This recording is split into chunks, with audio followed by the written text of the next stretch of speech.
તરફ અમદાવાદમાં જગન્નાથજીનું મામેરું ડ્રો સિસ્ટમથી નક્કી કરવામાં આવનાર છે, ત્યારે જગન્નાથજીનું મામેરાના યજમાનની જાહેરાત 147મી રથયાત્રામાં યજમાન વિનોદ પ્રજાપતિ રહેશે। વસ્ત્રાલના રહેવાસી છે વિનોદ પ્રજાપતિ, જે ભગવાન જગન્નાથજીનું મામેરું કરશે।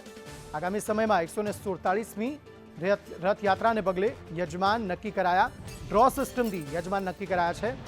વિનોદ પ્રજાપતિ તેમનું નામ, જે અમદાવાદના વસ્ત્રાલ વિસ્તારના રહેવાસી છે, તેમને ભગવાન જગન્નાથજીનું મામેરું કરવાનો મોકો પ્રાપ્ત થયો છે।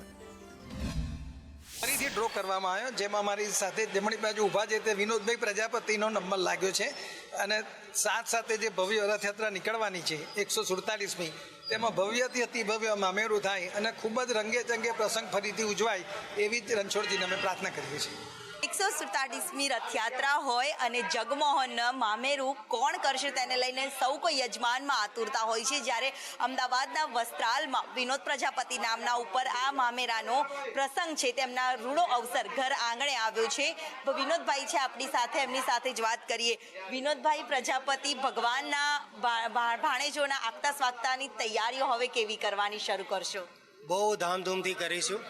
અહીંના મંદિરના ટ્રસ્ટી ગણ સાથે, સરસપુર ગામના જે કંઈ બી મામાઓ છે બધાની સાથે લઈને આપણે ધામધૂમથી આ મામેરાનો ઉત્સવ ઉજવીશું।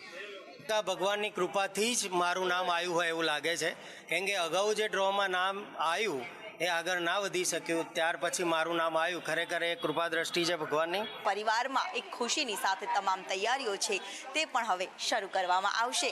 કેમેરામેન ચેતન પરમાર સાથે દિવ્યા ચૌહાણ, સંદેશ ન્યૂઝ, અમદાવાદ।